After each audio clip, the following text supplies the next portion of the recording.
कैसे carry out करेंगे, उसके लगभग 90% स्टेप्स हमारे आज के इस टॉपिक से कवर्ड होंगे। तो आज का टॉपिक भी है इम्पोर्टेंट टिप्स फॉर कन्वर्जन। तो सबसे पहले हम देखेंगे कि क्लोरोबेंजीन से, चलिए स्टार्ट करते हैं।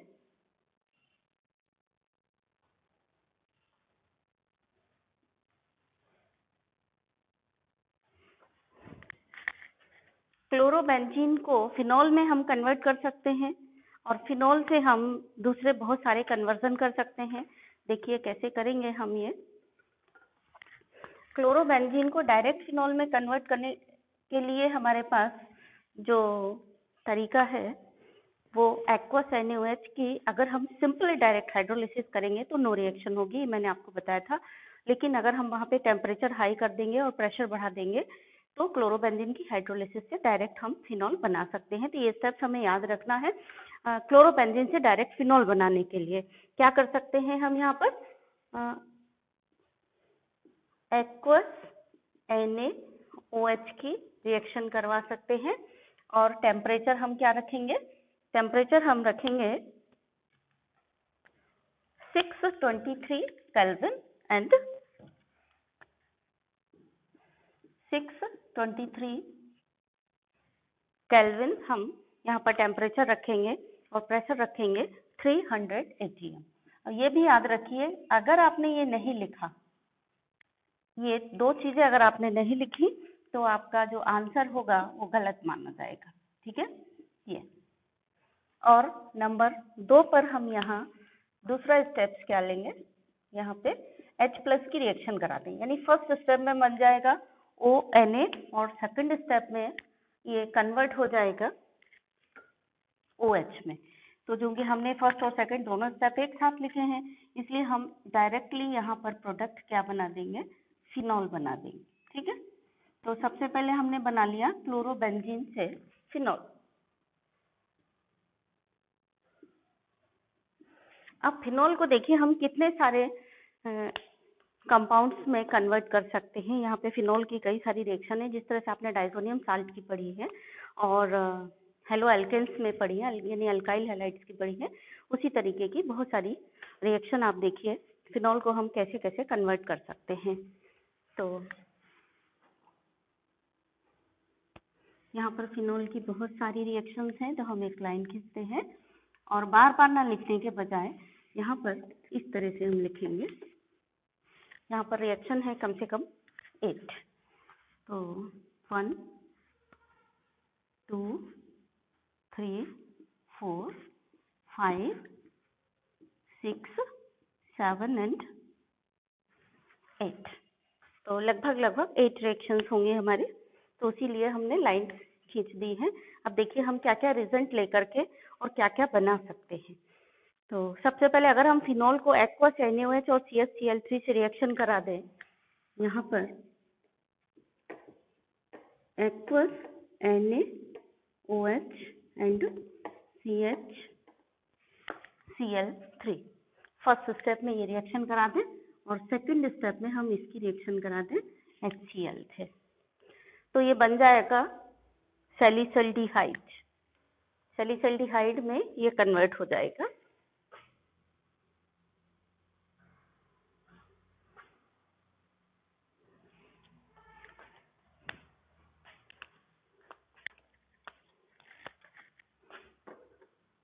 यानी यहाँ पर फिनॉल के ऊपर आ जाएगा ये, यहाँ पे OH और यहाँ आ जाएगा CHO और इसका नाम हो जाएगा सैलिसल्डिहाइड। ठीक है। तो अभी आपने ये समझ लिया होगा कि हम कम से कम इतनी रिएक्शन लिखेंगे। तो अभी मैं एक साथ पास नहीं लिख रही हूँ, नहीं तो आप कंफ्यूज हो जाएंगे। मैं थोड़ा दूर लिख रही हूँ। आपने रजिस्टर का फुल पेज में अपनी लाइन है इसी हिसाब से खींच लीजिए। पूरे पेज में 8 लाइन्स आप खींच लीजिए। मैं थोड़ा सा गैप अप कर रही हूँ जिससे कि आपको साफ सुथरा दिखाई दे और आपको कंफ्यूजन ना हो। आपको पता चल गया है हमको इतनी लाइन खींचनी है। एक फ्लो चार्ट बन जाएगा, आप इसको कभी भी उठा करके पढ़ लीजिए। बहुत सारी जितनी भी ऑर्गेनिक की रिएक्शंस हैं वो इसमें आपकी कवर हो जाएंगी और 5 मिनट का आपको केवल इसमें रिवीजन के लिए टाइम देना है। तो सैलिसल्डिहाइड अब हम अगर दूसरी रिएक्शन इसकी करा दें NaOH प्लस CO2 से, ये आप पढ़ चुके हैं ऑलरेडी, ये सारी रिएक्शन बस एक साथ आपकी रिवीजन हो जाएंगी। तो फर्स्ट स्टेप में है यहाँ पर NaOH, यानी जब हम NaOH से रिएक्शन कराएंगे तो ये सोडियम साल्ट बन जाएगा, यानी Na में कन्वर्ट हो जाएगा फिनॉल, ठीक है। और उसके बाद हम क्या करेंगे, इसकी CO2 से रिएक्शन कराते हैं फिनॉल की।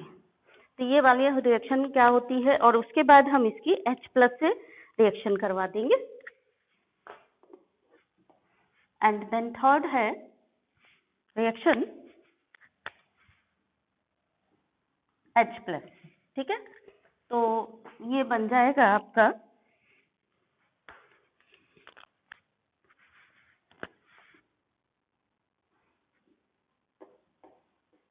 OH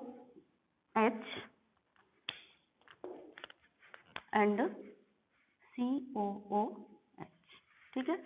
और प्रोडक्ट का नाम क्या हो जाएगा, प्रोडक्ट का नाम हो जाएगा सैलिसिलिक एसिड।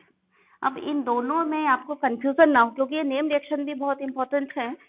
जो फर्स्ट वाली है इसका नाम है, इस वाली का नाम है रीमर ईमेन रिएक्शन, ठीक है।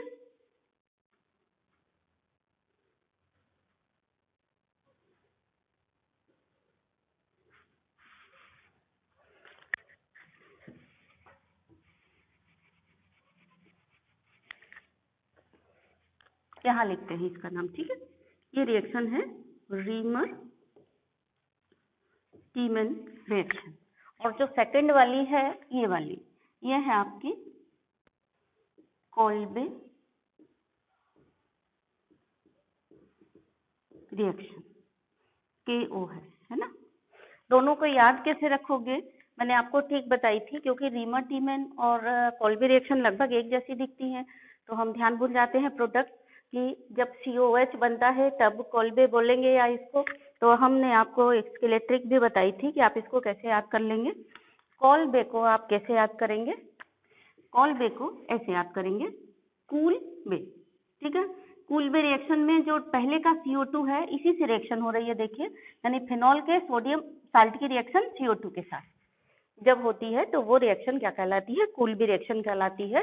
और दोनों ही रिएक्शन में, कोल्बे रिएक्शन में CO2 यहाँ जुड़ता है और रीमर टीमेन में यहाँ पर फिनॉल के कंधे पर CHO जुड़ जाता है, ठीक है। कूलबे में क्या जुड़ेगा, कूलबे में CO2, कूलबे रिएक्शन में CO2 जुड़ेगा। तो इससे आपको ये पक्का याद हो गया, सैलिसिलिक एसिड सैलिसल्डिहाइड बना सकते हो। तो ये प्रिपरेशन में पूछा जाता है। अब ये रिएक्शन तो आपको ऑलरेडी पता है, इसके अलावा कुछ और रिएक्शंस है फिनॉल की जिसको अब हम और डिस्कस कर रहे हैं। तो ये हो गया नंबर 1, देन 2, देन नंबर 3। तो स्पेस थोड़ा मेंटेन करने के लिए मैं थोड़ा इसको नीचे लिख रही हूँ, आपने 8 लाइन्स खींची होंगी, उसी हिसाब से आप लिख लीजिए। तो ये फर्स्ट रिएक्शन हो गई फिनॉल की, देन ये सेकंड हो गई, देन थर्ड रिएक्शन है फिनॉल का नाइट्रेशन, बहुत इंपॉर्टेंट रिएक्शन है। और फिनॉल का नाइट्रेशन हम 2 कंडीशंस में कर सकते हैं। एक कंडीशन तो ये है कि फिनॉल की हम डाइल्यूट HNO3 से रिएक्शन करा रहे हैं।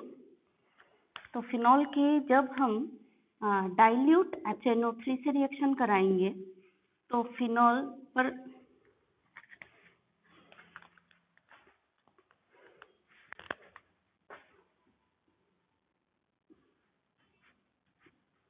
OH NO2 plus OH NO2, ठीक है।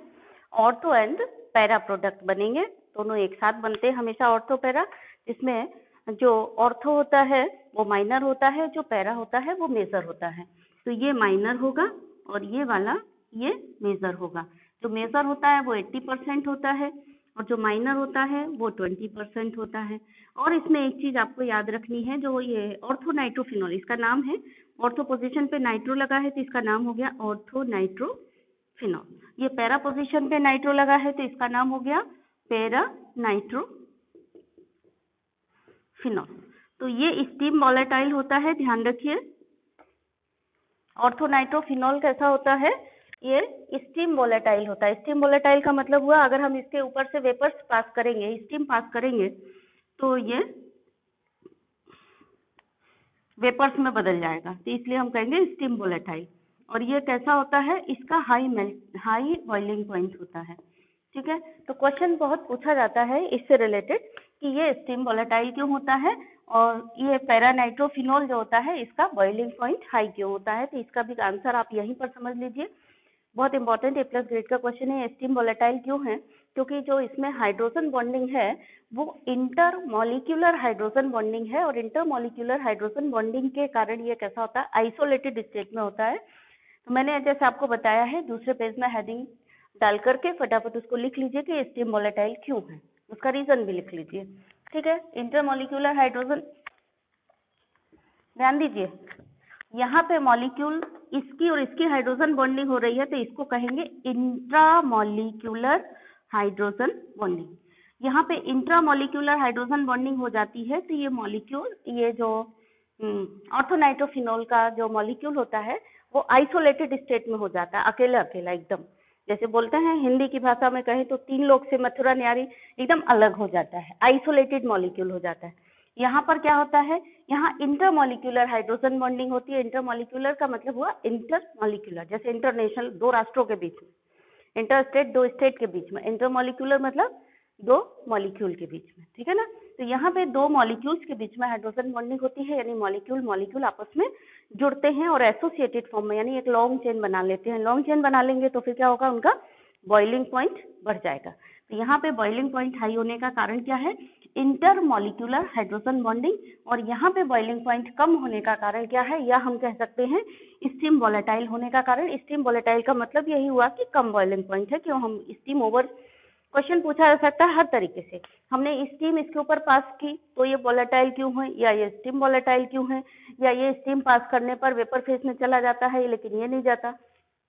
या फिर क्वेश्चन ये हुआ कि ऑर्थोनाइट्रोफिनॉल को पैरानाइट्रोफिनॉल से स्टीम के मेथड से हम क्यों अलग करते हैं, हम why we separate orthonitrophenol by passing steam over over the mixture of ortho and paranitrophenol. अगर हम दोनों के मिक्सचर के ऊपर से गर्म स्टीम पास करेंगे तो ये वोलेटाइल होने के कारण, स्टीम वोलेटाइल होने के कारण स्टीम के साथ चला जाएगा और वो उसको सेपरेट कर लेंगे, क्योंकि पानी में तो सॉल्युबल होते नहीं है ऑर्गेनिक कंपाउंड, तो हम इसको अलग कर लेंगे।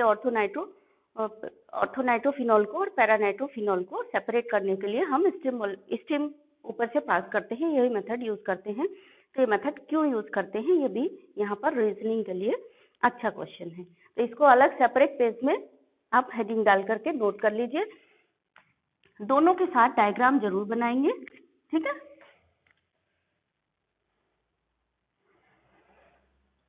माइनर वाला जो था यानी ऑर्थोनाइट्रोफिनॉल, तो ऑर्थोनाइट्रोफिनॉल में जो हाइड्रोजन बॉन्डिंग होती है वो किस तरीके की होती है, देखिए आप यहाँ पर, ये OH और ये NO2 इस तरह से होता है। तो इस वाली ऑक्सीजन का ये लोन पेयर और इस वाले हाइड्रोजन से इस तरह से ये जो हाइड्रोजन बॉन्डिंग होती है, ये वाली कौन सी हाइड्रोजन बॉन्डिंग है, विद इन द मॉलिक्यूल हो रही है, मॉलिक्यूल के अंदर ही हो रही है, तो हम इसको क्या कहेंगे, इंट्रा मॉलिक्यूलर हाइड्रोजन बॉन्डिंग। और इंट्रा मॉलिक्यूलर हाइड्रोजन बॉन्डिंग के कारण ये कैसा होता है, आइसोलेटेड मॉलिक्यूल बन जाता है, ठीक है, अपने में मगन रहता है। और इसके केस में क्या होता है, पैरानाइट्रोफिनॉल के केस में क्या होता है, यहाँ इंटरमॉलिक्यूलर हाइड्रोजन बॉन्डिंग होती है, इसकी हाइड्रोजन बॉन्डिंग हम आपको यहाँ बनाकर दिखाते हैं। तो रीजनिंग का क्वेश्चन आप ये अलग से नोट कर लीजिए और उसमें डायग्राम जरूर बनाइए, ठीक है। ये एक NO, दूसरा मॉलिक्यूल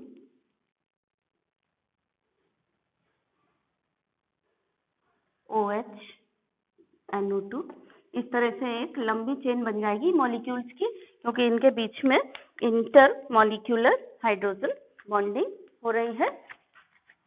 ये हाइड्रोजन और ये ऑक्सीजन आपस में इंटरेक्ट करेंगे और ये जो हाइड्रोजन बनी 2 मॉलिक्यूल्स के बीच में बन रही है, इसलिए इसका नाम हो गया इंटर मॉलिक्यूलर H बॉन्डिंग। तो इंटर मॉलिक्यूलर H बॉन्डिंग के कारण क्या हो रहा है, ये मॉलिक्यूल जो है यानी पैरानाइट्रोफिनॉल के जो मॉलिक्यूल्स हैं they are found in associated form, ये लंबी चेन बन जाएगी यानी एसोसिएटेड फॉर्म में हो जाएंगे। तो एसोसिएटेड फॉर्म में आने के कारण क्या होगा, इनका बॉइलिंग पॉइंट बढ़ जाएगा। ये आइसोलेटेड फॉर्म में है क्योंकि मॉलिक्यूल के अंदर ही हाइड्रोजन बॉन्डिंग हो रही है, तो उसको बोलेंगे इंट्रामॉलिक्यूलर हाइड्रोजन बॉन्डिंग। और ये आइसोलेटेड फॉर्म में है, इसलिए इसका बॉइलिंग पॉइंट कैसे हो जाता है, कम हो जाता है। ये बहुत ही इंपॉर्टेंट क्वेश्चन है A+ ग्रेड का। तो जहां कहीं भी इंटरमॉलिक्यूलर हाइड्रोजन बॉन्डिंग होती है, वहां पर आप याद रखिए मॉलिक्यूल किस तरह से आ जाता है, एसोसिएटेड फॉर्म में आ जाता है। और एसोसिएटेड फॉर्म में आ जाता है तो बॉइलिंग पॉइंट कैसा हो जाता है, हाई हो जाता है। ठीक है, तो इसका रीजन क्या हो गया, because due to intermolecular hydrogen bonding the molecules of paranitrophenols are found in associated form, so their boiling point is high. ये आपने अलग से नोट कर लिया होगा। अब हम लोग आगे दूसरा कन्वर्जन का, नेक्स्ट फिनॉल का यूज कर रहे हैं। फिनॉल का ये बहुत ही इंपॉर्टेंट A+ ग्रेड का क्वेश्चन है। आप देखिए, इसको एक्सरसाइज में आपको लिखा मिलेगा।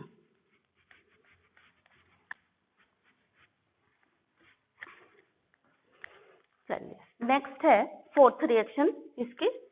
तो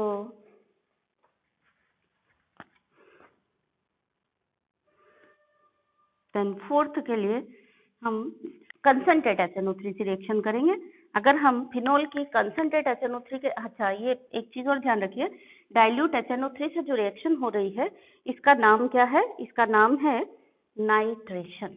ठीक है, तो फिनॉल के नाइट्रेशन की दो रिएक्शन, नाइट्रेशन का मतलब हुआ किसी में भी जब NO2 ग्रुप इंसर्ट हो रहा है तो हम उस रिएक्शन को नाइट्रेशन कहेंगे। हम इसको नाइट्रेशन क्यों कह रहे हैं, फिनॉल का नाइट्रेशन हो रहा है, फिनॉल का नाइट्रेशन मतलब फिनॉल में NO2 ग्रुप इंसर्ट हो रहा है, यानी फिनॉल में NO2 ग्रुप लग गया।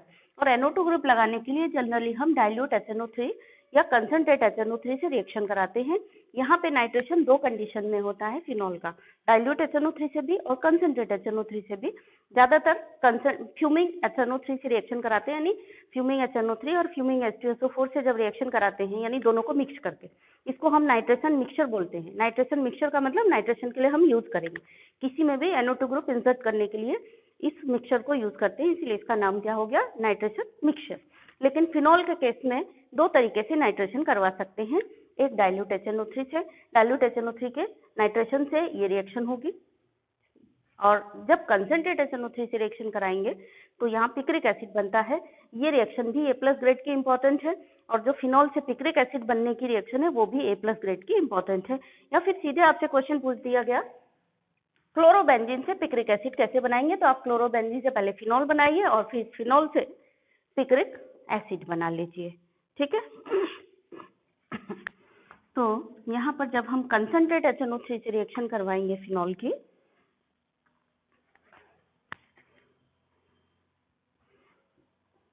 यहाँ पर भी इसका नाम क्या रहेगा, इस रिएक्शन का नाम यहाँ पर भी नाइट्रेशन ही रहेगा। ठीक है,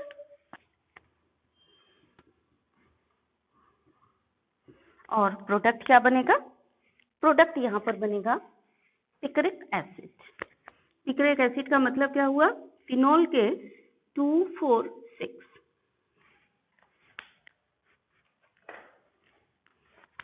इस पोजीशन पर भी, 4 पोजीशन पर भी और 6 पोजीशन पर भी NO2 ग्रुप लग जाएगा, यानी 2,4,6 ट्राइनाइट्रोफिनॉल, या इसी को हम कहेंगे पिक्रिक एसिड। इसका नाम क्या हो गया, फिनॉल तो ऑलरेडी था, ये हो गया first carbon, second carbon, third, fourth, fifth and 6। ठीक है, तो 2,4,6 पोजीशन पर NO2 लग गया तो इसका नाम हो गया 2,4,6 ट्राई नाइट्रोफिनॉल, या इसी का दूसरा नाम है पिक्रिक एसिड। पिक्रिक एसिड की प्रिपरेशन जनरली पूछी जाती है, 2,4,6 ट्राइनाइट्रोफिनॉल के नाम से नहीं पूछा जाएगा। फिनॉल से पिक्रिक एसिड कैसे बनाते हैं या क्लोरोबेंजीन से पिक्रिक एसिड कैसे बनाते हैं, इस तरीके का क्वेश्चन हो सकता है। तो ये हो गई आपकी 4 रिएक्शन फिनॉल की। अब नेक्स्ट 4 रिएक्शन हमें और पढ़नी है, तो इसी को हम मिटा करके और आगे बढ़ते हैं। आपने 8 लाइन अपनी पहले से बना रखी होंगी, जैसे कि मैंने बताया था।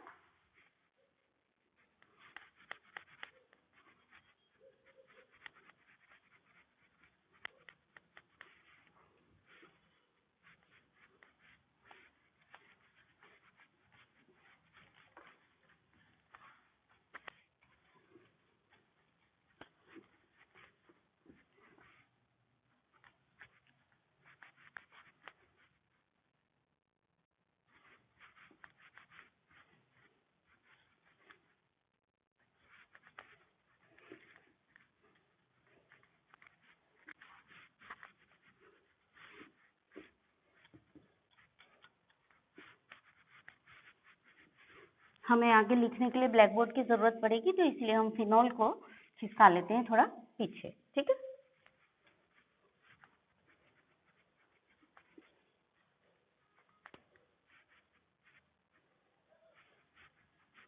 अब हम यहाँ से चलेंगे। तो फिनॉल की 4 रिएक्शन हम पढ़ चुके हैं। जो 4 जगह और आपके एरो खाली हैं वहां पर आप आगे बढ़ेंगे। ये है हमारा फिनॉल। देन फिनॉल की 5th रिएक्शन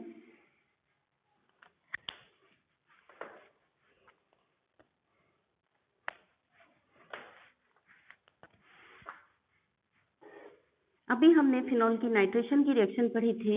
अब हम पढ़ेंगे फिनॉल की ब्रोमिनेशन की रिएक्शन।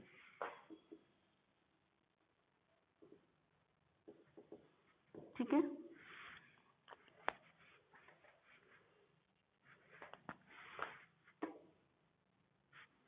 ब्रोमिनेशन में भी 2 कंडीशंस हैं। ये भी बहुत इंपॉर्टेंट है A+ ग्रेड का, क्योंकि यहाँ भी आप ब्रोमिनेशन जनरली होता है किसी भी ऑर्गेनिक कंपाउंड की Br2 से रिएक्शन करा दो तो ब्रोमिनेशन होता है, और वो एक ही रिएक्शन होती है। पर यहाँ पे आपको 2 कंडीशन में रिएक्शन पड़ रही है, इसीलिए ये ज्यादा इंपॉर्टेंट है। इसी तरह से नाइट्रेशन भी ज्यादातर एक रिएक्शन होती है, बट आपको 2 पढ़नी पड़ रही है, डाइल्यूट HNO3 से और कंसंट्रेट HNO3 से। इसीलिए इसका नाइट्रेशन ब्रोमिनेशन फिनॉल के दोनों ही A+ ग्रेड के इंपॉर्टेंट हैं। दोनों ही रिएक्शन कन्वर्सन में आपकी यूज हो सकती हैं। तो अगर हमें ऑर्थो एंड पैरा पर ब्रोमो चाहिए है तो हम Br2 की इन CS2 इसके साथ रिएक्शन कराएंगे, यानी Br2 in CS2 and 273 kelvin. अगर आप 273 नहीं भी लिखते हैं तो काम चलेगा, बट Br2 इन CS2 ये लिखना जरूरी है, क्योंकि Br2 अगर एक्वस है तो रिएक्शन दूसरी हो जाएगी। तो इसीलिए अकेला Br2 लिखा और आपने रिएक्शन लिख दी तो वो आपकी उतनी एक्यूरेट नहीं मानी जाएगी। ठीक है। तो Br2 इन CS2 जब रिएक्शन करते हैं तो फिनॉल पर ऑर्थो पे Br जुड़ जाता है और पैरा पे Br जुड़ जाता है।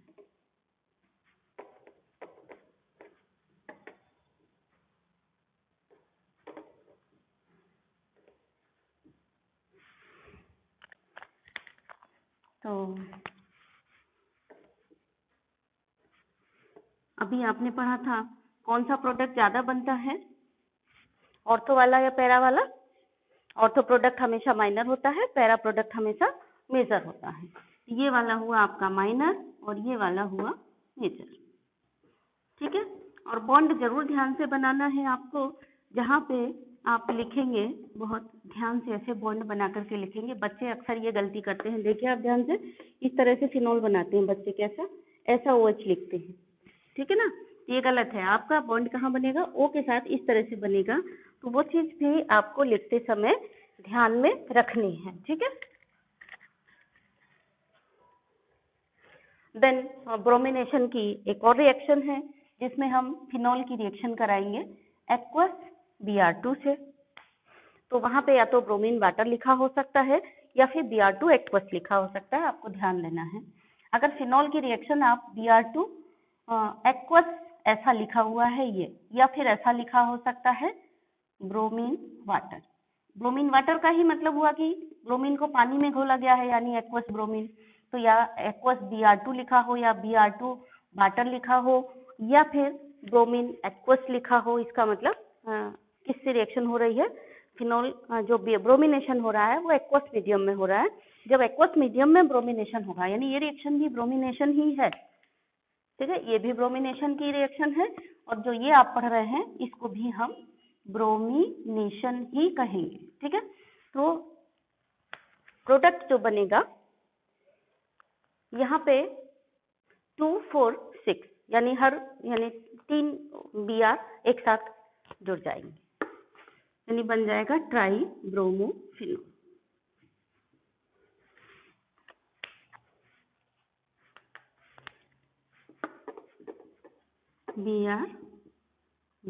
सॉरी ये गलत बन गया, Br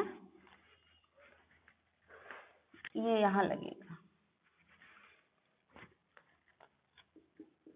Br। तो 1 2 3 4 5 6 तो इसका नाम क्या हो गया, ये Br कहाँ लगा आपका, यहाँ पे लगा इधर, ठीक है। इसका नाम 2,4,6 ट्राई ब्रोमोफिनॉल। कई बार बच्चे कंफ्यूज कर जाते हैं, पूछा गया पिक्रिक एसिड और लिख देते हैं ट्राई ब्रोमोफिनॉल। तो बहुत अच्छे से याद रखिए कि फिनॉल के कंसंट्रेट HNO3 के नाइट्रेशन से या ये सब जगह NO2 लगा होगा तब पिक्रिक एसिड बनता है, ये पिक्रिक एसिड नहीं है, ठीक। इसको याद रखना है आपको। देन दो और मोस्ट इम्पॉर्टेंट रिएक्शन रह गई हैं, एक है फिनॉल का K2Cr2O7 के साथ Na2Cr2O7 के साथ ऑक्सीडेशन। तो ये भी कन्वर्जन बहुत इंपॉर्टेंट है। ऐसे आता है कि क्लोरोबेंजीन से बेंजोक्विनोन कैसे बनाएंगे, या फिर फिनॉल टू बेंजोक्विनोन कन्वर्जन लिखिए, ऐसा बोर्ड में एग्जाम में भी क्वेश्चन आ चुका है, ठीक है। तो देन 7th रिएक्शन है ऑक्सीडेशन ऑफ फिनॉल। इस रिएक्शन का नाम है, यानी आप क्या पढ़ रहे हैं, ऑक्सीडेशन ऑफ फिनॉल। ऑक्सीडेशन किसके साथ होगा, Na2Cr2O7, Na2Cr2O7 के साथ होगा प्लस H2SO4। तो जो प्रोडक्ट बनेगा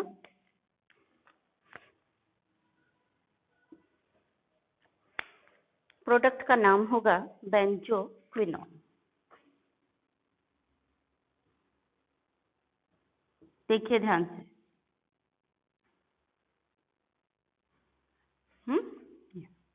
इसका नाम है बेंजोक्विनोन।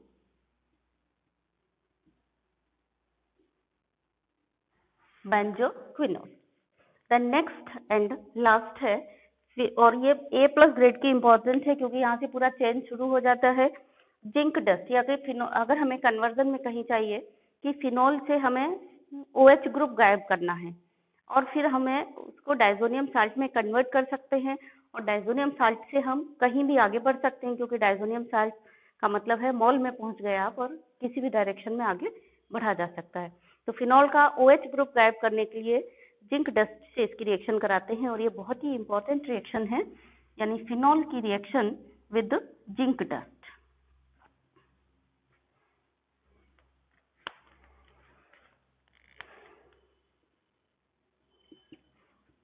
जिंक डस्ट से रिएक्शन कराएंगे तो -ZnO निकल जाएगा और यहाँ पे बन जाएगा क्या, बेंजीन, ठीक है। अब बेंजीन को हम कहीं भी कितने भी चीजों में बदल सकते हैं, देखिए कैसे, ठीक है। तो बेंजीन से हम आगे बढ़ सकते हैं, यहाँ पे है अभी जगह, तो हम इसी में आगे बढ़ते हैं, ठीक है। तो बेंजीन से हम क्या क्या कन्वर्ट कर सकते हैं, बेंजीन की भी कई रिएक्शन है, एटलीस्ट 4 रिएक्शंस हम यहाँ पर लिख रहे हैं, 1 and 2, 3 and 4। ये सारी रिएक्शन बेंजीन की है। आपकी बेंजीन बन गई। अब बेंजीन से आपको आगे बढ़ना है, तो बेंजीन से आप क्या क्या बना सकते हैं। अगर हम बेंजीन का Cl2 या FeCl2 एंड FeCl3 यानी plus Cl2 and in presence of FeCl3, FeCl3 की प्रेजेंस में Cl2 से रिएक्शन करा देंगे तो इसका इलेक्ट्रोफिलिक सब्स्टिट्यूशन हो जाएगा बाई क्लोरीन। तो इलेक्ट्रोफिलिक सब्स्टिट्यूशन, यहाँ पे देखिए ध्यान, बेंजीन का इलेक्ट्रोफिलिक सब्स्टिट्यूशन होगा तो क्या होगा, बेंजीन से H जुड़ जाएगा, वो H निकलेगा और उसकी जगह पर Cl जुड़ जाएगा, यानी ये कन्वर्ट हो गया, देखिए क्लोरोबेंजीन में कन्वर्ट हो गया।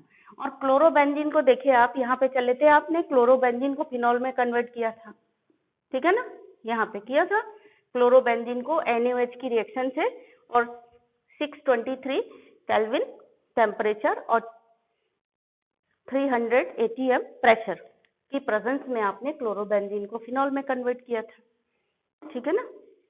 तो ये तो आपके पास है ऑलरेडी रिएक्शन, यानी NaOH and 623 kelvin and 300 ATM pressure, ठीक है ना। तो ये फिनॉल में कन्वर्ट हो गया था। देखिए आप, क्लोरोबेंजीन से आपने फिनॉल बना लिया, और फिनॉल से अगर कहा गया क्लोरोबेंजीन तो आप वो भी बना सकते हैं कि फिनॉल की जिंक डस्ट से रिएक्शन कराई और जिंक डस्ट से आप क्लोरोबेंजीन,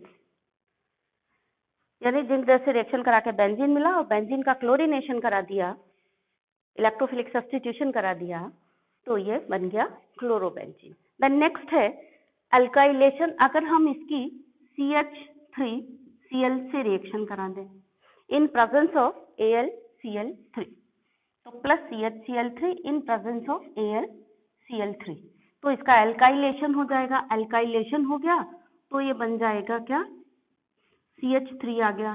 देखिए आप अब CH3 के इटार्ड रिएक्शन करा देंगे तो ये CHO में कन्वर्ट हो जाएगा, यानी क्रोमिल क्लोराइड से जो रिएक्शन होती है। तो यहीं पे आप इटार्ड रिएक्शन से CH3 को CHO में कन्वर्ट कर सकते हैं। तो आप यहाँ से आगे बढ़ जाइए। और इसी का अगर हम एल्कलाइन के MnO4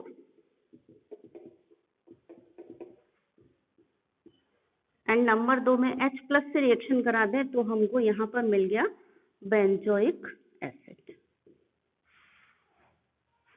ठीक है, और बेंजोइक एसिड को हम एमाइड में बदल सकते हैं, और एमाइड को हम किस में बदल सकते हैं, एमाइड को हम बदल सकते हैं एनिलीन में, यानी अमीन में। तो हम इसी को अभी अमीन में भी बदल सकते हैं एसिड को। ठीक है, तो देखिए यहाँ पर हम कैसे बदल सकते हैं, थोड़ा हम यहाँ पे गैप मेंटेन कर लेते हैं। अभी बताएंगे उसके बारे में, पहले यहाँ से और चल देते हैं। तो एक और रिएक्शन, अगर हम इसकी CH3COCl से रिएक्शन करा दें इन प्रेजेंस ऑफ AlCl3 तो ये हो जाएगा एसाइलेशन। एसाइलेशन हो जाएगा मतलब COCH3 ग्रुप इंसर्ट होगा, -HCl यहाँ भी निकलेगा, -HCl यहाँ भी निकलेगा। ठीक है, H बेंजीन से लगे निकलेगा और CH3 जुड़ेगा, यहाँ से Cl और H यानी -HCl और COCH3 जुड़ जाएगा। तो यहाँ पे जुड़ जाएगा आपका COCH3, एसाइलेशन। ठीक है, अब COCH3 की अगर हम रिएक्शन करा देते हैं, यहाँ पर ये COH की रिएक्शन करा दें हम किससे, NH3 से। ठीक है, तो ये बन जाएगा CONH2 एमाइड, और इसका हाफमैन डिग्रेडेशन करा दें। हाफमैन डिग्रेडेशन जब हम करा देंगे, यानी इसकी रिएक्शन किससे करा देंगे,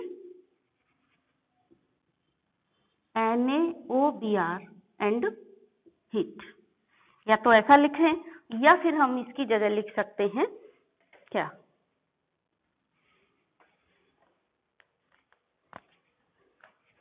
इसी की जगह लिख सकते हैं, अथवा Br2 + NaOH एंड हीट, ऐसा।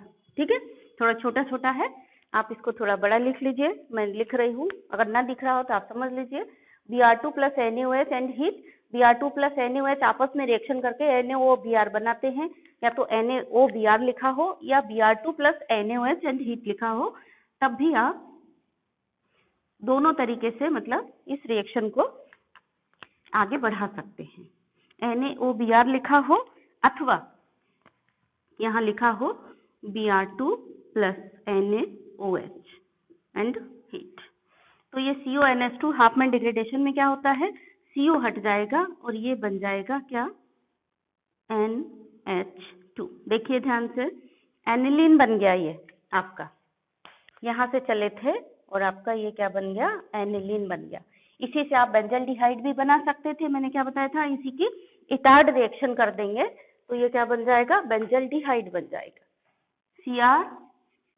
CrO2 Cl2 एंड CH2 के प्रेजेंस में, है ना, इसकी इटार्ड रिएक्शन करेंगे CrO2 Cl2 और CH2 के प्रेजेंस में, तो ये कन्वर्ट हो जाएगा यहाँ पर बेंजल्डिहाइड यानी CHO में। इसका रिडक्शन करवा देंगे तो ये CH2OH में कन्वर्ट हो जाएगा। CH2OH में कन्वर्ट हो जाएगा किससे, रिडक्शन से, यानी LiAlH4 का रिडक्शन करा दिया तो ये देखिए अल्कोहल में कन्वर्ट हो गया, बेंजाइल अल्कोहल। कहाँ से चले थे आप देखिए तो, क्लोरोबेंजीन से फिनॉल बनाया और फिनॉल से आपने जिंक डस्ट से बेंजीन बना लिया, और फिर बेंजीन को आपने अल्काइलेशन करके ये बना लिया, और फिर इसकी CrO2 Cl2 से रिएक्शन करके CH2 के प्रेजेंस में ये आपने CHO बना लिया, यानी इटार्ड रिएक्शन कर दी। इटार्ड रिएक्शन से CHO में कन्वर्ट हो गया और फिर आपने इसका रिडक्शन कर दिया LiAlH4 से, तो ये बेंजाइल अल्कोहल में कन्वर्ट हो गया, ये बेंजाइल अल्कोहल है। ठीक है। COOH, इसको भी आप बेंजाइल अल्कोहल में कन्वर्ट कर सकते हैं। अगर COOH की भी LiAlH4 से रिडक्शन करा दें तो ये भी बेंजाइल अल्कोहल में कन्वर्ट हो सकता था, LiAlH4 की प्रेजेंस, ठीक है, LiAlH4 ये रिड्यूसिंग एजेंट है। तो देखिए आप बेंजोइक एसिड से भी बेंजाइल अल्कोहल बना लिए और बेंजाइल्डिहाइड से भी बेंजाइल अल्कोहल बना सकते हैं। और अगर आप इस डायरेक्शन में आगे बढ़े तो आपने NH3 की रिएक्शन करा करके CONH2 करा लिया और फिर NaOBr की रिएक्शन से यहाँ पे अमीन बना लिया, ठीक है। अमीन अपने आप में बहुत इम्पोर्टेंट है। अमीन से आप डायजोनियम साल्ट बना सकते हो और फिर डायजोनियम साल्ट से आप बहुत सारी चीजें बना सकते हो, मॉल में पहुंच जाते हो और बहुत सारी चीजें बना सकते हो। एक अमीन बनाने का एक और तरीका था, एक तरीका क्या है यहाँ पे अमीन बनाने का, हम इसका नाइट्रेशन करा दें। अगर नाइट्रेशन करा दें तो किससे कराएंगे, इसकी रिएक्शन हम करा दें कंसंट्रेट HNO3 फ्यूमिंग मिक्सचर, ये नाइट्रेशन मिक्सचर बोलते हैं, यानी fuming H2SO4 and fuming HNO3। तो concentrate H2SO4 plus concentrate HNO3 से जब हम इसकी रिएक्शन कराएंगे तो ये क्या कहलाएगा, ये रिएक्शन कहलाएगी नाइट्रेशन। और नाइट्रेशन रिएक्शन में क्या होगा, बेंजीन के ऊपर NO2 ग्रुप इंसर्ट हो जाएगा, ठीक है। तो ये बेंजीन और बेंजीन के ऊपर लग गया NO2, ठीक है। अब अगर हम इसका रिडक्शन करा दें तो हमें एनिलीन मिल जाएगी। रिडक्शन करा दें यानी किससे रिडक्शन करा दें, रिडक्शन के लिए हमारे पास दो तरीके हैं, एक है SN प्लस HCl या फिर हम यहाँ पे करा दें Fe प्लस HCl से रिएक्शन करा दें। चाहे हम SN प्लस HCl से कराएं, चाहे हम Fe प्लस HCl से कराएं, तो ये क्या बन जाएगा, हमारे पास आ जाएगा क्या, एनिलीन बन जाएगा, यानी NH2, ठीक है। अब एनिलीन देखो, चाहे आप इस रास्ते से आए तो आपको एनिलीन मिल गया, इस रास्ते से आए तो भी आपको एनिलीन मिल गया। एनिलीन से डायजोनियम साल्ट बनाने के लिए आपके पास कौन सी रिएक्शन है, एनिलीन को डायजोनियम साल्ट में कन्वर्ट करने के लिए आपके पास कौन सी रिएक्शन है, HNO2 से अगर आप रिएक्शन करा देते हैं 273 केल्विन पर तो एनिलीन डायजोनियम साल्ट में कन्वर्ट हो जाएगा, ठीक है ये। और अगर 273 से ज़्यादा टेम्परेचर हो गया तो एनिलीन से डायरेक्ट फिनॉल भी बन जाएगा। तो आप एनिलीन से भी डायरेक्ट फिनॉल पे पहुंच सकते हो और डायजोनियम साल्ट से भी, डायजोनियम साल्ट तो मोल वाली रिएक्शन है तो आप उसमें कहीं भी किसी भी डायरेक्शन में आगे बढ़ सकते हो, ठीक है। तो अभी ये रिएक्शन बताने के लिए NH2, इसी की रिएक्शन हम किससे करा देंगे, आगे हम इसकी रिएक्शन करा देंगे HONO यानी नाइट्रस एसिड से और 273 केल्विन, ठीक है। थोड़ा सा बड़ा एरो बनाएंगे, HONO भी लिखा जा सकता है या HNO2 लिख दो, या फिर HNO2 की जगह एक और चीज लिखी जा सकती है, क्या, NaNO2 प्लस HCl, ठीक है ना। HNO2 की जगह हम क्या लिख सकते हैं, NaNO2 प्लस HCl। ये इनमें से कोई भी चीज जब हम यूज करेंगे तो NH2 ग्रुप किस में कन्वर्ट हो जाएगा, N2Cl में कन्वर्ट हो जाएगा। यहाँ जगह नहीं है क्योंकि हो सकता है कैमरे की रेंज से ये प्रोडक्ट बाहर चला जाए, इसलिए हम जो इसके बाद जो प्रोडक्ट बनेगा वो हम यहाँ लिख रहे हैं, आप अपनी कॉपी में सही जगह पर आप इसको लिख लेंगे, ठीक है।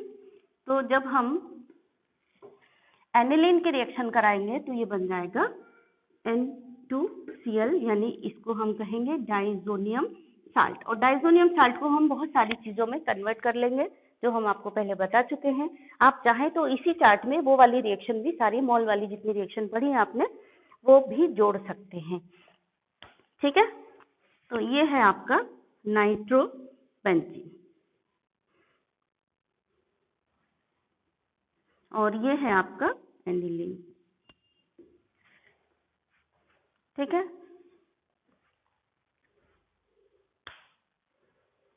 ये है CH3CO C6H5, इसका कॉमन नेम है एसीटोफिनॉल। इसका कॉमन नेम भी बहुत यूज होता है, ठीक है। और इसका नाम है टॉल्वीन, ठीक, ये पता है आपको। बेंजल्डिहाइड, ये बेंजाइल अल्कोहल, अगर नहीं पता है तो लिखते जाइए, बेंजल्डिहाइड, बेंजाइल अल्कोहल, और ये है बेंजोइक एसिड, और ये क्या है, बेंजीन या माइट, ठीक है, या बेंजामाइट, इसको बेंजामाइट बोलते हैं। ये एनिलीन है, और एनिलीन से आपने क्या बना लिया है, एनिलीन से डाइजोनियम क्लोराइड बना लिया है। देन डाइजोनियम क्लोराइड की सेल में रिएक्शन कर लेंगे या गटर में रिएक्शन कर लेंगे तो वो क्लोरोबेंजीन या साइनोबेंजीन या ब्रोमोबेंजीन में किसी में भी कन्वर्ट हो सकता है। और बहुत सारी आपने डाइजोनियम साल्ट की जितनी भी मॉल वाली रिएक्शन पड़ी हैं, तो आप क्या कर लेंगे, आपका काम क्या है, एक A4 साइज का ये पेपर लेकर के उसमें यहाँ से यहाँ तक पूरी मॉल वाली रिएक्शन तक कंप्लीट कर लीजिए। मतलब डाइजोनियम साल्ट के आगे की भी जो मॉल वाली रिएक्शन है वो भी कंप्लीट एक A4 साइज के पेपर में लिख लीजिए। तो आपका बहुत इंपॉर्टेंट सारे ऑर्गेनिक के कन्वर्सन आपके इसी में आ जाएंगे। एक पेपर आपने उठाया, रिवीजन किया, पूरे ऑर्गेनिक के जितने कन्वर्जन हैं वो रिवाइज हो जाएंगे।